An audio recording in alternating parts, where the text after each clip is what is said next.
your Superman news video for the week September 26th to October 2nd, 2014. Our top news stories in this week's Speeding Bulletin include: the first trailer for Justice League Throne of Atlantis is released online, an overalls-wearing Amy Adams is spotted filming in Michigan, and DC responds to complaints about sexless clothing slogans. Let's check out these stories and more in this week's Speeding Bulletin.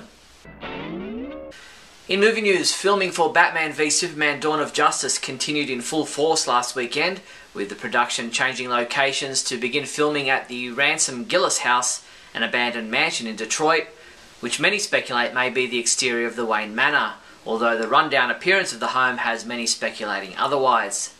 A number of cast trailers were labelled with the names of Alfred, Lois and Chuck. It would appear that Jeremy Irons and Amy Adams may have been on location, but just who Chuck might be is anyone's guess. In what some may consider spoiler territory, so be warned, production for the movie took to the streets of Detroit this week, where we saw an anti-Superman protest being filmed. Protesters in the scene were holding placards and banners with negative slogans about Superman, which included a Superman dummy that was set on fire. Some of the messages and the signs included super death, when invasion becomes reality, revolt becomes duty, and a sarcastic thanks for the help. One sign even had the swastika symbol within a diamond-shaped shield instead of the familiar S.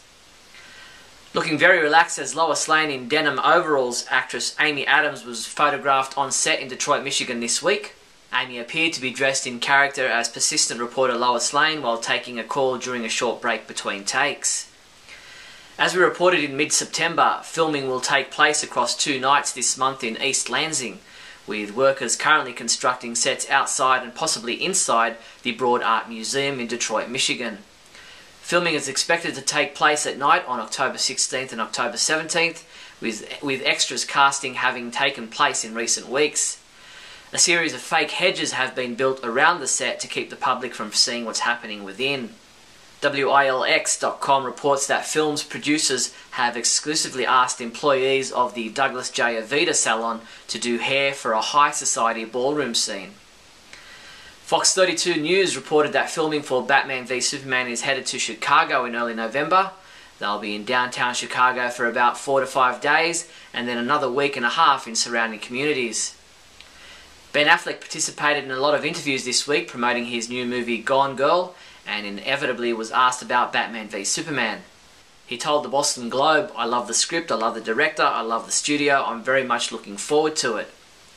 In a video interview with MTV, Affleck revealed that his take on Batman is heavily influenced by Frank Miller's The Dark Knight Returns, and he said, "I will say that I think Zack was heavily influenced by that, I think everyone's heavily influenced by that, that's the seminal work." In his appearance on The Daily Show the other night, Ben Affleck gets hilariously angry at host Jon Stewart when he reveals a major spoiler about Batman v Superman. Check it out. Okay, so here's the thing. If I can... Don't give anything away. Stop it. Okay, no.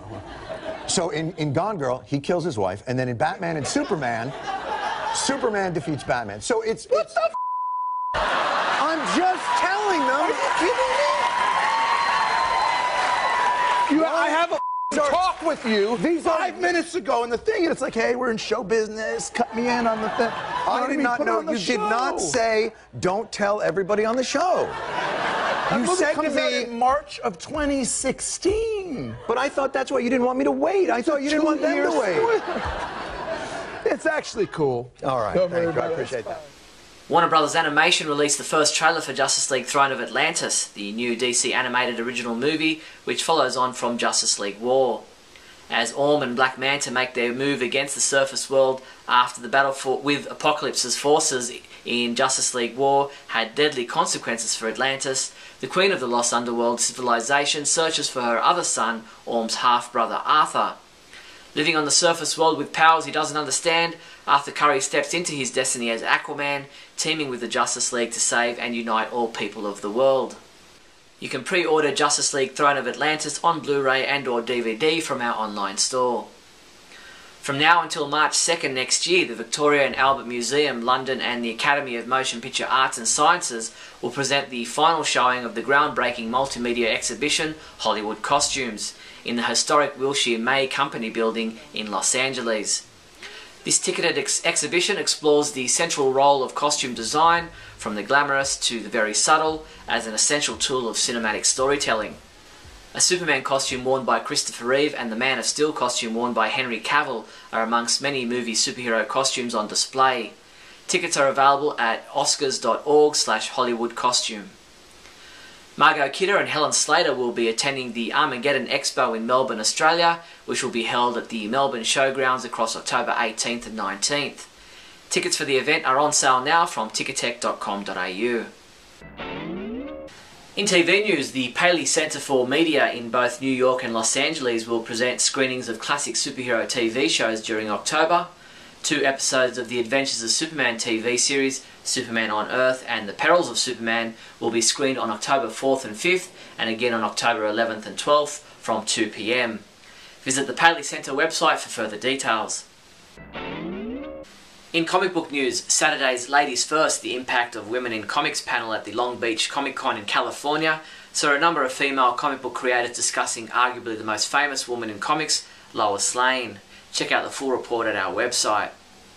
Comic books we reviewed this week included Superman Futures End #1, which was reviewed by Adam DeChannel, who gave it a 4 out of 5, saying it was a good story showing parallels between Shazam and Superman, their ethos, their power, their symbolism. Michael Bailey reviewed Superman Doomed #2, saying Doomed was an enjoyable crossover and got to the heart of who Superman is as a hero and a character for the first time since the New 52 began, and he rated this issue a 4 out of 5. Superman Wonder Woman Futures End was also reviewed by Michael, who gave it a 3 out of 5, stating, "I kind of wish that this issue had been written to stand on its own more." Smallville Continuity Chapter 5 was also reviewed by Adam DeChannel, who said, "One thing this Smallville series does, writing-wise, is deliver on its promises," and he gave this chapter a 4 out of 5. Superman comics available this week from October 1st include Injustice Year 3 Chapter 1 digital comic has been available since September 30th. Action Comics number 35, which is available in a variant monster cover. Batman Superman number 14, which is available in a variant selfie cover, a digital combo pack, and another variant cover. Injustice Gods Among Us Year 2 Annual number 1. Justice League number 34, which is available in a variant selfie cover, a digital combo pack, and another variant cover. Justice League 3000 number 10. New 52 Futures End number 22. Tiny Titans Return to the Treehouse number 5. Smallville Continuity Chapter 6 digital comic will be available October 3rd. Infinite Crisis Chapter 21 digital comic will be available October 5th. Injustice Gods Among Us Year 2 Volume 1 hardcover. Justice League Beyond 2.0 Power Struggle trade paperback. And DC Comics Icon Superman 1/6 scale statue. Here are a selection of some of the very latest Superman merchandise available for the beginning of October. Get yourself an adult Superman romper with cape for $37.99. Or how about the DC Collectibles DC Comics Icon Superman statue for $91.60. These and other great newly listed Superman items are available from your one-stop Superman shop, the Superman homepage online store at supermanhomepage.com/shop. In other news, LEGO has unveiled images and details of their upcoming LEGO DC Superheroes Justice League 2015 sets. The 4 sets and an as yet unseen Brainiac set are Green Lantern vs Sinestro, Gorilla Grodd Goes Banana, Black Manta Deep Sea Strike, and Darkseid Invasion. We'll let you know when these sets are available for pre-order. Tonner has revealed that their New York Comic Con exclusive this year is a Supergirl outfit. Specially designed for the 16-inch Lady Action Tonner doll, it's a classic look for Krypton's favourite daughter, Kara Zor-El, in a very traditional Supergirl outfit. Limited to just 100 units, the outfit will retail for $99. You can download the New York Comic Con exclusive offer order form from our site now. Monogram International announced their 2014 New York Comic Con exclusives, which includes a 5-piece set of DC Comics 3D figural keyrings, available in limited quantities at booth 769. Your favourite DC superheroes and villains all together in one pack. These new figural foam keyrings featuring the Joker, Harley Quinn, Batman, Superman and Wonder Woman are only available at the New York Comic Con. A recent public outcry over licensed t-shirts and baby onesies displaying what many consider to be sexist slogans has received an official response from DC Comics via a DC Entertainment spokesperson. The response reads, DC Comics is home to many of the greatest male and female superheroes in the world. All our fans are incredibly important to us, and we understand that the messages on certain t-shirts are offensive. We agree.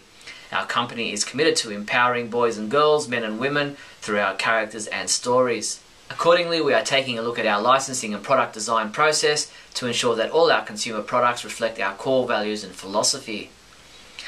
Last but by no means least, the Superman homepage Super Trivia Quiz has been updated for another month. The 3 questions we're asking you this time around are: what colour lantern ring does Superman acquire at the end of Year 2 of the Injustice Gods Among Us comic book series? What colour does Superman add to his costume after the 2001 Our World War comic book saga? What colour is the car on the cover of the 1938 edition of Action Comics #1? If you think you know all the answers to all these 3 questions, come by the site now to submit your entry. That's all the news there was for the week September 26th to October 2nd. Don't forget to subscribe to our YouTube channel.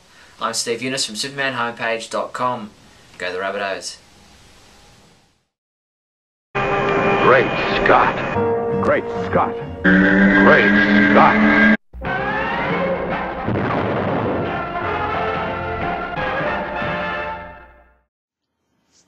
Hello everyone, and welcome to another fantabulous episode of Great Scott. I'm Scotty V. Thanks for watching. So, we recently seen the release of Superman Futures End book, which is unfortunately more about Shazam, which I figured it would be based on the cover. If you've been reading Futures End, you now know at this point that Superman that's running around 5 years from now, which begins every comic, 5 years from now, is wearing a mask. And the reason he's wearing a mask is because he's not really Superman. He's Billy Batson in the guise of Shazam, who is then in the guise of Superman in a new suit and a new mask. I actually like this suit a lot. I said this on Radio KAL. I would have liked this as an alternate take in the New 52. Not that I mind the New 52 version either, and obviously minus the mask when it's the real Superman. But what I wanted to talk about here is the story in and of itself. I wasn't reading Futures End, as I said on Radio KAL, until I kind of learned about it. I was late to the party. There were 20 issues out already, and the reveal of who Superman really was had already happened. I somehow didn't find out about it. And I read 20 issues in about 4 hours or so over the course of 2 days. Maybe a little more than that, but still over the course of 2 days, a few hours a day. I'm actually really enjoying the story. The story really works in a world without Superman, and that's probably why they had to get rid of him. Now, here's the issue that I have, and the issue that I think is really what goes on with a lot of people who aren't fans of Superman, and that is they read stories like Frank Miller's The Dark Knight Returns. They read stories like Futures End. They read other alternate stories that they wouldn't normally read if they were a Superman book. They read them because they go over the whole DC universe, or they read them because they're centered on Batman, or they read them because they're centered on someone else. They're not Superman fans, so all they learn about Superman is what they see in these alternate reality, or strange reality, or different future timelines, or different past timelines, or Elseworlds tales, or completely out of continuity misunderstandings of characters' tales like The Dark Knight Returns.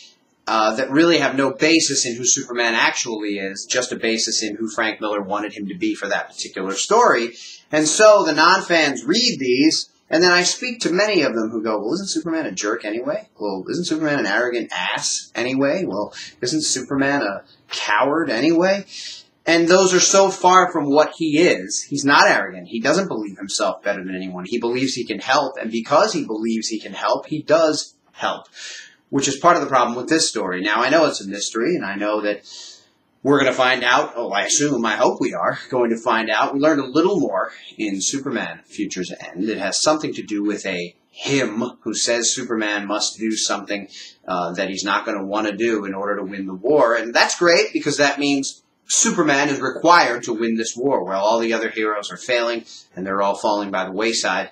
Now, of course, 35 years from now, even though Superman does what was needed to win the war, according to Batman, things get even worse, and now Superman wasn't around, and then in one panel we see that he's been assimilated by the Brainiac forces that have taken over the entire world with OMAC and all that stuff.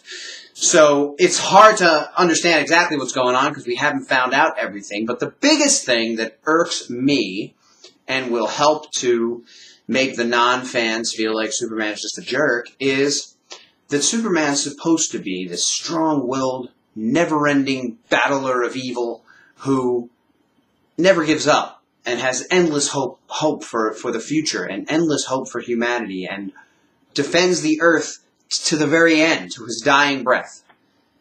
But in this story, we get a Superman that gave up after doing whatever it was Batman seemingly tricked him into doing or forced him into doing, because Batman says himself, "You're not capable of making the hard choices. I've always known that about you, Clark.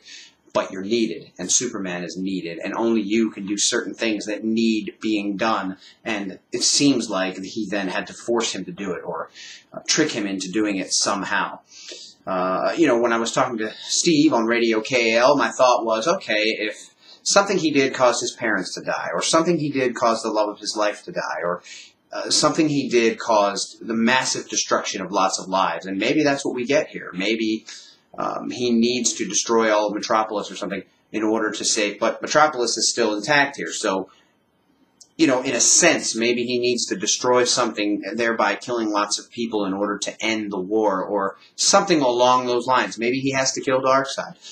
Maybe he has to destroy Warworld, and he's not a killer, and he doesn't want to be forced into killing or making that decision, so Batman has to do something to make him do it. I don't know, but I hate the idea that people reading are going, well, what's the big deal about Superman? He's out in Africa planting trees or digging ditches or whatever, which, if Superman was Superman, and just based on the TV show Smallville, how quickly he could get things done, he'd just fly over there, dig a ditch, fly back, stop a nuclear holocaust, fly over there, dig the rest of the ditch, fly back, stop a murderer, fly over there. You know, there would never be an issue that he couldn't be in a couple of projects at a time. But for whatever reason, in the Future's End story, he's given up on being a hero, and it may be because of whatever it is Batman forced him to do, but it really, the story makes Batman look like the guy who never gives up. Batman looked like the guy who's super determined and will always protect the weak and defend the earth. And Superman looked like a pansy who decided to quit when things sucked a little bit. So I hate seeing it that way. And Batman is all those things. He is grim, determined, and will keep fighting no matter what.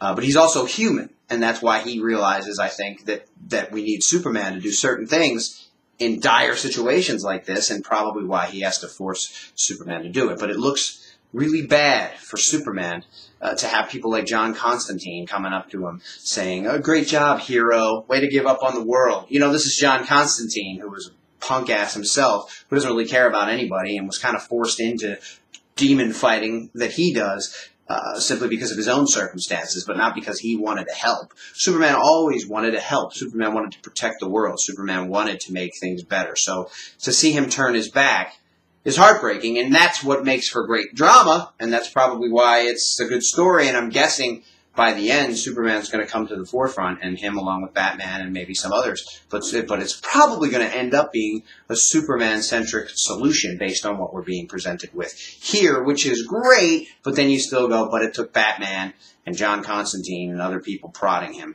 to come back and make the difference that was needed. Thanks, everybody, for watching, and remember, even though it seems like DC continuously paints Superman to non-fans and people who don't know the rest of his stories as a guy who gives up really easily or turns evil. You know, you got the whole injustice thing going on where Batman, again, in both universes is a great guy and wants to do the right thing, and you got Superman murdering people. It seems like DC loves to do that, even though they do, still always try to look up in the sky.